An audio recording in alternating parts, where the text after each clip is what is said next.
নমস্কার দর্শক বন্ধুরা, রেস স্পোর্টসের পর্দায় আপনাদের সকলকে স্বাগত জানাই। আরও একটা বিশেষ প্রতিবেদন ভিডিও নিয়ে আমরা চলে এসেছি আপনাদের সঙ্গে। ইতিমধ্যে আপনারা জানেন যে ভারতীয় দল তারা বাংলাদেশ পৌঁছে গেছে এবং আগামী 18 তারিখ 2027 এএফসি এশিয়ান কাপের যোগ্যতা অর্জন পর্বের ম্যাচে বাংলাদেশের বিরুদ্ধে মুখোমুখি হবে ভারতীয় দল। তবে দুটো দলের কাছেই কিন্তু এই ম্যাচটা শুধুমাত্রই নিয়মরক্ষার একটা ম্যাচ, যেহেতু ভারত এবং বাংলাদেশ দুটো দলই তারা কিন্তু 2027 এএফসি এশিয়ান কাপের যোগ্যতা অর্জনে ব্যর্থ হয়েছে। তবে যেহেতু ম্যাচটা ভারত বাংলাদেশের বিরুদ্ধে, ফলে ম্যাচটা তো যথেষ্ট পরিমাণে হাই ভোল্টেজ হবেই।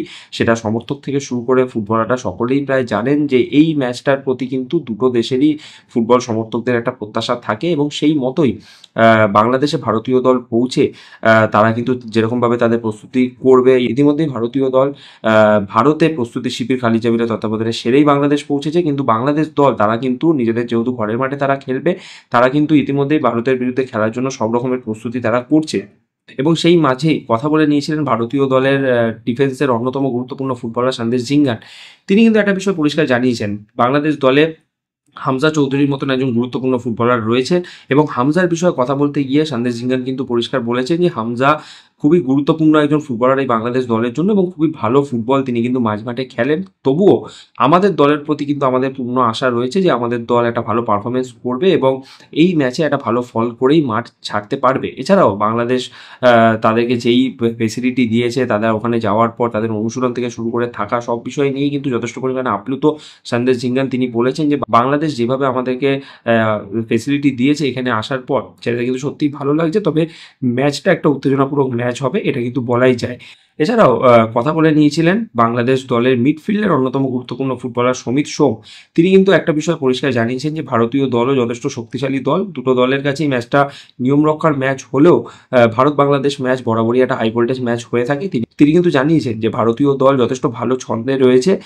সমিত সোম কিন্তু বলেছেন যে ভারতীয় দলও যথেষ্ট ভালো দল, তবে আমরা তৈরি রয়েছি, আমাদের দলে যে গুরুত্বপূর্ণ ফুটবলাররা রয়েছেন তাদেরকে নিয়ে একটা ভালো ফলের আশায় কিন্তু আমরাও মুখিয়ে রয়েছি। এছাড়া বাংলাদেশ দলও কিন্তু সাম্প্রতিক সময় খুব একটা যে ভালো পারফরমেন্স করেছে তা নয়, এএফসি এশিয়ান কাপেও যোগ্যতা অর্জন করতে ব্যর্থ হয়েছে। তবে সেই নিয়ে এখনই চিন্তিত নয় সমিত সোম। তিনি কিন্তু জানিয়েছেন যে এই মৌসুমটা খুব একটা ভালো আমাদের দল পারফরমেন্স করতে পারেনি, তবে আমাদের দলে যা ফুটবলাররা রয়েছে আমরা আশাবাদী যে তারা সকলে মিলে শেষ ম্যাচটাতে একটা ভালো ফল করবে এবং আগামী দিনের জন্য তারা তৈরি হবে। চলুন শুনে নেওয়া যাক রেস স্পোর্টসের পর্দায় ভারতীয় দলের ফুটবলার সন্দেশ জিঙ্গান এবং বাংলাদেশের মিডফিল্ডার সমিত সোম কি বললেন তাদের মুখ থেকে। Hamza is a very good player, and whatever their federation feels right, they will do, and they'll add them players. But we rather focus on ourselves. And I want to thank Sir and everyone here for the warm hospitality since we came. And yeah, looking forward to the game, and let's see we can put up a good show, both of the teams, and may the best team win. মানে জানি যে India একটা ভালো team, আমরাও ভালো team. এই ম্যাচটার অনেক meaning আছে, তাই না? ওই রাইভালরিটা ভালো কম্পিটিশন হবে, বাট আমরা রেডি থাকবো আর আশা করি যে আমরা জিততে পারবো, ভালো খেলতে পারি, ভালো পারফরমেন্স দিতে পারি। আর আমরা ওই উইনের জন্য খুঁজতেছি আর ওই উইনটা পাবো এই টিউসডে ম্যাচে। কঠিন বলতে এটাতে ফুটবল এইগুলো হয়, তাই না? আর আমাদের জাস্ট লাকটা এখন আমাদের সাইডে, ওই বাউন্সগুলো আমাদের দিকে যাচ্ছে না। ইভেন ওই কর্নার কিক যে পেয়েছে ওইটা আসলে মনে হয় অফসাইডও ছিল, তাই না? বাট ওইভাবে ফুটবল হয়। জানি না কী রিজন এগুলো হচ্ছে, বাট হোপফুলি মানে ওই টাইটটা টার্ন করবে আর আমরা ওই লাকটা পাবো যে এভাবে কনসিড করি না। বাট মেইন জিনিস হলো আমাদের কনসেন্ট্রেট থাকতে হবে, ফোকাস থাকতে হবে until minute 90, until extra final whistle is blown. ওইটার জন্য আমাদের একটু কনসেন্ট্রেশনটা বাড়াইতে হবে আর রেডি থাকতে হবে। আর আসলে আমরা যে লাস্ট 3-4-5 ম্যাচে খেলছি, বেশিবার ছিল না যে আমরা লিডিং পজিশনে ছিলাম।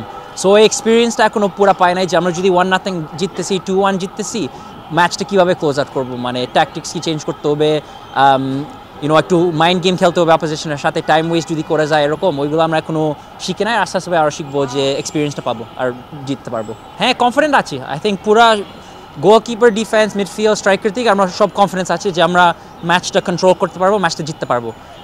ওই কনফিডেন্সটা আমাদের টিমে সবসময় আসে। আর আমরা দেখতেছি যে পাস্ট রেজাল্ট যে পাচ্ছি, মানে ওই উইনটা পাচ্ছি না, বাট রেজাল্ট আর পারফরমেন্সগুলো ভালো হচ্ছে, যে উইনিং রেজাল্টটা পাওয়ার উচিত, বাট এবার হোপফুলি আমরা করতে পারবো। ওইটা আমি ডিসএগ্রি করবো একটু। মানে আমাদের তো টিম হলো সব 11 প্লেয়ার, দেশি বিদেশি, ডাজেন্ট ম্যাটার, তাই না? আমরা যেভাবে পারি আমরা সব একসাথে থাকতে হবে যে ম্যাচটা কীভাবে জিতবো।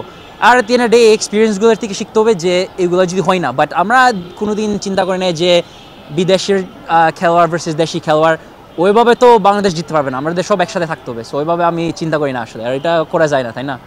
অনেক ইমপ্রুভ হচ্ছে। আমরা ওই টিম স্পিরিট, আমাদের টিম পাসিং, আমাদের কন্ট্রোল, ম্যাচের কন্ট্রোল ওইটা অনেক বেড়ে গেছে। আর ওইটা হলো ইমপ্রুভ করছে। এখন মেন জিনিস হলো উইন করতে, তাই না? আমি যে আসছি, আসার পরে আমি তো জিতে না এখনো। ওইটা আমি খুঁজতেছি, আমাদের পুরো টিম খুঁজতেছে যে ওই ম্যাচটা উইন করতে, আর ওইটা থেকে কনফিডেন্স পাইতে, আরও ওই মোমেন্টাম ইউজ করতে, আরও ম্যাচ জিততে ফিউচারে। মোটিভেশন তো কাজ করছে, তো বিশাল বড় রাইভালরি ম্যাচ, তাই না? আমরা জানি ইমপ্লিকেশনস কি, প্রেশারটা কি এই ম্যাচতে জিততে। মনে হয় কোচ আজকে বসলো, মানে আমরা 23 ইয়ার্সে বোধহয় জিতি না এদের সাথে, আমি এটা জানি না। আর আমরা মানে এশিয়া কোয়ালিফিকেশনে, ওয়ার্ল্ড কাপের কোয়ালিফিকেশন জিতি না এখনো। সো মোটিভেশনটা কোনো বানাইতে হবে না এই ম্যাচের জন্য। সবাই জানে এই ম্যাচ কি, মানে ইভেন আমি কখন ফার্স্ট সাইন আপ করছি বাংলাদেশের জন্য খেলতে, মনে আছে ফার্স্ট জিনিস যে এক হোটেলে কখন আসি, কেউ বসে ইন্ডিয়ান ম্যাচের জন্য রেডি থাকতো। আর এটা সিঙ্গাপুরের সাথে ছিল মার্চে না জুনে, তাই না? সো এই ম্যাচের অনেক ইমপ্লিকেশন আছে, আর আমাদের মোটিভেশনটা আছে যে এই ম্যাচ জিততে হবে আর জিতবো। এদের মানে এরা ভালো টিম, বাট এদের গ্যাপও আছে। এদের বিটুইন মিডফিল্ড লাইন, ডিফেন্স লাইনের গ্যাপ থাকে, ওইটার জন্য স্পেস থাকতে পারে। ইভেন তোমরা যে দেখছো নেপাল যেভাবে ডিফেন্ড করছে, ইন্ডিয়া এইভাবে মনে হয় এত ভালোভাবে ডিফেন্ড করতে পারবে না, স্ট্রাকচার ওইভাবে রাখতে পারবে না। আর ওইটাতে আমরা এক্সপ্লয়েট করতে পারবো। আর এখন আমরা যেভাবে পাসিং করছি, ওই হাফ স্পেসগুলো পাচ্ছি, ওইভাবে আমরা এদেরকে ইম্প্যাক্ট করতে পারবো। ডিফেন্স লাইন তো ভালো খেলে, বাট আমি আগের যে বলছি এদের একটা গ্যাপ থাকে, মিডফিল্ড লাইন, ব্যাক লাইনের দিকে একটা গ্যাপ থাকে, ওই স্পেস থাকে। ওই স্পেস যদি এক্সপ্লয়েট করতে পারি, তাহলে আমাদের ওইখানে থেকে আমরা যদি হাফ স্পেস পাই, ওইখানে টার্ন করে থ্রু বল দিয়ে আমাদের স্ট্রাইকারের সাকসেস হোপফুলি পাবো। তার নাহলে ওইখানে থেকে আমরা শট করতে পারবো একটু দূরের থেকে। আর দূরের থেকে যে শট করি, তাহলে এদের ব্যাক লাইন একটু আমাদের দিকে অ্যাট্রাক্ট হবে, ওই সময়তে আমাদের স্ট্রাইকারকে হোপফুলি পাওয়া যাবে আর ভালো চান্স পাবো স্কোর করতে। না, আমি বলবো যে আমার মনে হয় কোচ তো আমাদের টিমের জন্য খুব ভালো, আমাদের জন্য স্ট্যান্ডার্ডটা হাই রাখে সব লোকাল প্লেয়ারের জন্য। সে একটা স্ট্যান্ডার্ড বানাইছে যে সব লোকাল প্লেয়ার যে এখান থেকে কীভাবে ফাংশন করতে হয়। সো আমি এখানে এসে দেখছি যে সব কিছু তো মোটামুটি ভালো স্ট্যান্ডার্ডে রাখছে। আর কোচের যে ট্যাকটিক করে, তুমি যদি দেখো মোস্ট খেলা যে খেলি, ওই ট্যাকটিক যে আমরা প্র্যাকটিস করি, আমরা যে গোল দেই, এরকম আসলে আমরা ট্রেন করি কীভাবে গোল দিতে পারবো। সো কোচের ইনটেনশনটা ভালো আছে, ট্যাকটিকটাও ভালো আছে। আর আমরা তো কোচকে ট্রাস্ট করি যে সে কে টিম খেলাবে, কীভাবে ট্যাকটিক ট্রাই করতে, আমরা যদি ওইগুলো এক্সিকিউট করি জিততে পারি। গোলগুলো যে দিচ্ছি, ওইগুলো সামটাইমস কোচিংয়ের কোনো সমস্যা না, ওইগুলো ইন্ডিভিজুয়াল মিস্টেক্স হয়, কালেক্টিভ মিস্টেক্স হয়, জাস্ট বুলের মোমেন্ট, কনসেন্ট্রেশনের জিনিস। সো দেখি, ইন্ডিয়ার ম্যাচটা বলতে এটা বড় ম্যাচ, এটা আমাদের জিততে হবে। আর হোপফুলি আমাদের এই ম্যাচটা যদি জিতে, এই নেক্সট বছরের জন্য আমরা সেট আপ করতেছি যে বাংলাদেশ আরও ভালো করতে পারবে ফিউচারে। যে লাস্ট মিনিট যে গোল যে সাফার করছি, তোমাদের কষ্ট লাগছে, ফ্যানদের কষ্ট লাগছে, আমাদের আরও কষ্ট লাগতেছে, তাই না? আমরা তো জিততে চাই তোমাদের জন্য। সো আমরা জাস্ট কথা বলতেছি কীভাবে এই মোমেন্ট প্রিভেন্ট করতে। এখন একটু বেশি হয়ে যাচ্ছে, মানে এই চান্সগুলো যে আমরা অপোজিশনকে দিচ্ছি, বাট এটা চেষ্টা করে দিচ্ছি যে এটা হলো ট্রেন্ড যে হবে না আর। সো আমরা হোপফুলি এই ম্যাচে পুরো কমপ্লিট পারফরমেন্স দিতে পারবো, 0 মিনিট থেকে 90 মিনিট এক্সট্রা টাইমের জন্য। তারপরে যে আমরা এই সমস্যা এই জিনিস হয় না, আর আমরা ম্যাচটা জিততে পারি সুন। এই ম্যাচে হোপফুলি এই টিউসডে ম্যাচে আমি তো আসছি, আমার খুব ভালো লাগে আসতে, কম্পিট করতে, এদের সাথে খেলতে, আমার টিমমেটের সাথে বাংলাদেশকে রিপ্রেজেন্ট করতে। আর ওই উইনটা যদি পাই, ওইটা সব কিছু মানে আরও ভালো বানাবে, আরও রিএনফোর্স করবে যে সব কিছু ভালো চলতেছে। সো আশা করি যে এই ম্যাচটা এই টিউসডেতে ওই উইনিং সেলিব্রেশনটা পুরো থাকবে। সায়ন দে, রে স্পোর্টস।